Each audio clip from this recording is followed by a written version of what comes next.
Errol Flynn is a screen legend, an icon whose film roles as the swashbuckling man of action and romantic lover remain unequaled. He tried to live out this image in his private life, but died a victim of his own debauchery. How did he sink so far? His fall from grace is the source of endless myths, many of which can now be unraveled.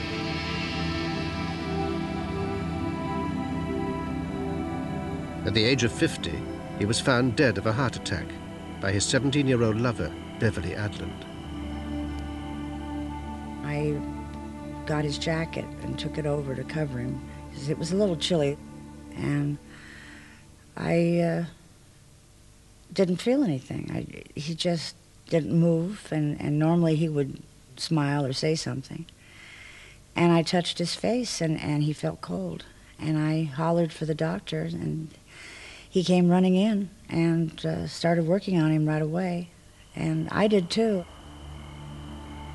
I remember going out on the balcony and looking up at the full moon and praying, you know, just please, please don't take him. And they came out and they said, we're sorry, he's gone.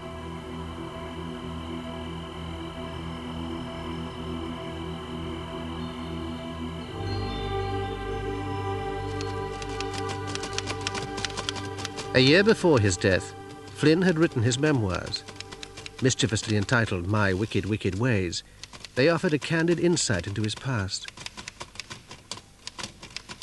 One thing I always knew how to do, enjoy life. If I ever need genius, it's a genius for living. This was Flynn's version. The truth is more elusive. For a man who claimed such a great appetite for living, he seemed curiously dedicated to self-destruction. Even those who knew him well were puzzled by his many contradictions. It was like meeting a beautiful statue and then coming up close and seeing all the cracks in the floors. There was a great sadness in this man, and it puzzled me, because on the surface he had everything. Here was an extraordinarily handsome man, and he was an athlete. He had charm and wit and intelligence, and yet somehow it didn't add up to what he really wanted to be. And when a man burns himself out at the age of 50, then you have to think that there's some great flaws there. There's something wrong.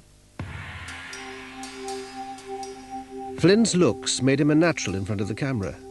He was carefully groomed for success by Hollywood. But there were dark secrets in his past. He was reinvented by the studios, preferred to gloss over his misspent youth. They presented him as a native-born Irishman. In fact, Flynn was born in Tasmania in 1909. A rebellious child, his relationship with his mother was always troubled. She would nag and hit him incessantly. The young Errol idolized his father, but both parents were absent for long periods. His school career suffered as a result. He was expelled from every school he attended for truancy, petty thieving, and seducing local girls. Historian John Hammond Moore has studied Flynn's early life in Australia. Among the characteristics that he displayed at school was a smart alecky attitude, and that continued throughout his life. He left at age 16 when he was caught on the coal pile with the daughter of the laundress. Friends say that mother and father were in Europe by this time, that they outfitted him well, he had a good wardrobe. They left him there and didn't give him any spending money. And so he started stealing from classmates. Flynn's recklessness and love of danger were established early in his formative years.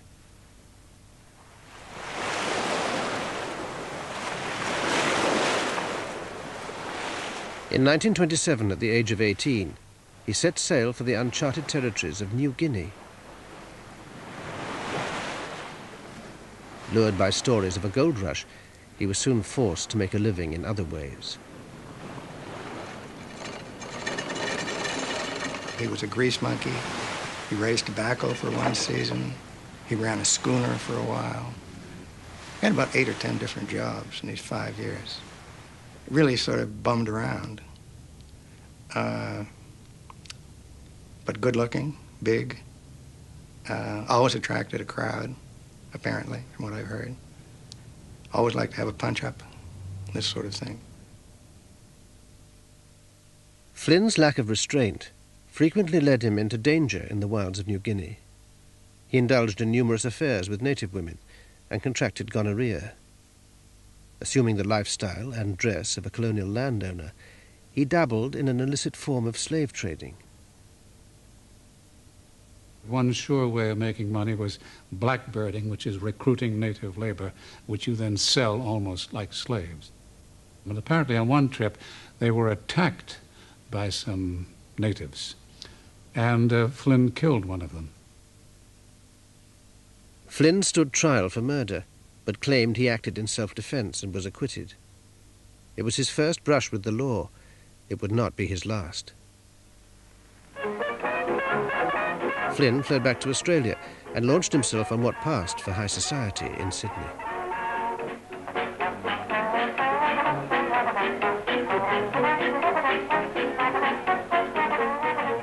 His subsequent engagement to a local girl was cut short when he was accused of stealing jewels from a wealthy married socialite. The police launched an investigation, and Flynn fled again, this time to England, a fugitive from justice. He was never to return. By the age of 24, Flynn had already lived a lifetime's worth of adventure.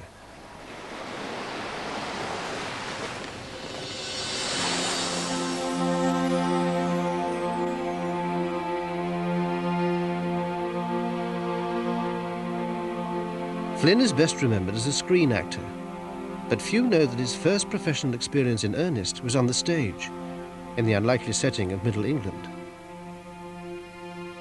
In 1933, he joined the Royal Theatre in Northampton. Rose Cox was a company member when Flynn joined the theatre. He was a real ladies' man, because that's good for the theatre, because he drew in the crowds with his charm, but his acting, sometimes it left a lot to be desired. But they used to crowd round the stage door and ask for autographs and that, you see. There was a shoe mercer, Phipps, opposite where Errol Flynn lodged. And he used to stand naked at the window, getting dressed. And instead of getting on with their work, the women used to stand looking at Errol Flynn, and he used to show off, you know.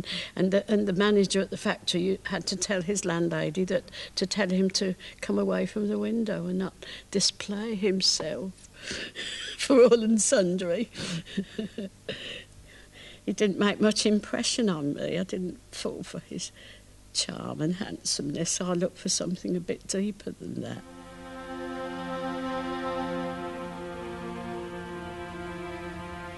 Flynn was eventually sacked from the theatre company for throwing the director's wife down a staircase. He never referred to the incident again and dismissed Northampton as being a dreary, dowdy town where they manufactured boots. Despite this ignominious departure, Flynn returned to the town in 1952, when former artistic director Lionel Hamilton invited him to attend a charity event. He arrived an hour and a half late at least, with a blonde on each arm. Pissed out of his mind, but genial. No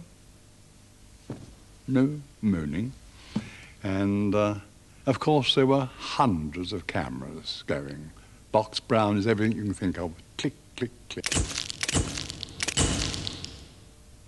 There's not a bad picture among them. They're all marvellous pictures. That's why he was a film star, because you couldn't take a bad picture of that man if you tried.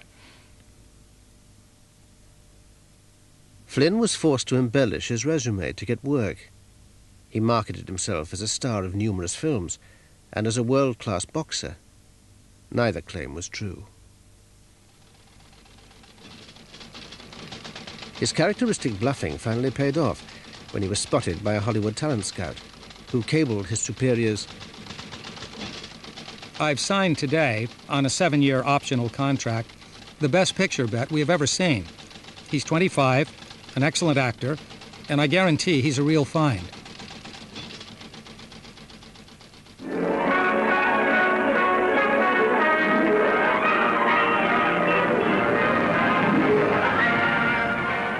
In January 1935, Errol Flynn arrived in Hollywood to sign for Warner Brothers Studios.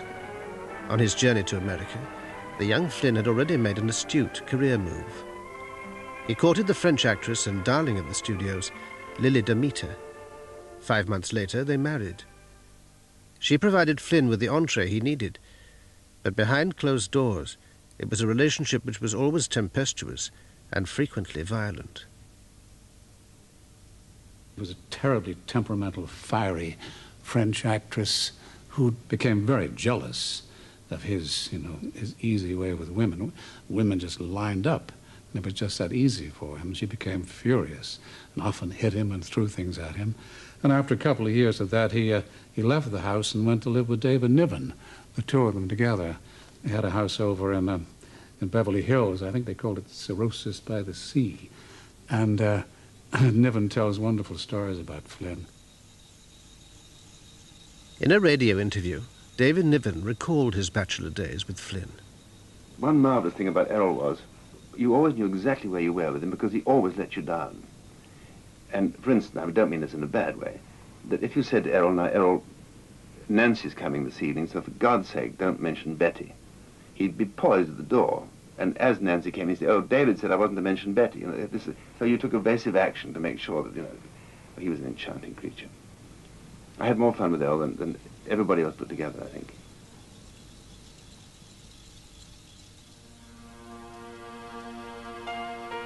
Flynn soon established his popularity in Hollywood.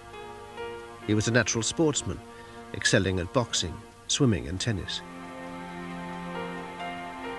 Studio boss Jack Warner, attracted by his good looks, decided to take a massive gamble on the unknown Errol Flynn. He cast him as the lead in Captain Blood. Flynn's background as a ruthless adventurer made him a natural for the part of the roistering buccaneer. Wait! You'll not take her while I live! Then I'll take her when you're dead!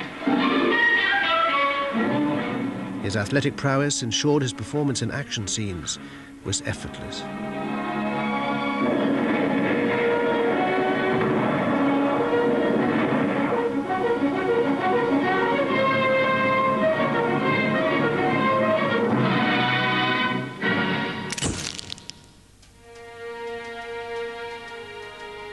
Overnight success with Captain Blood catapulted Flynn to stardom.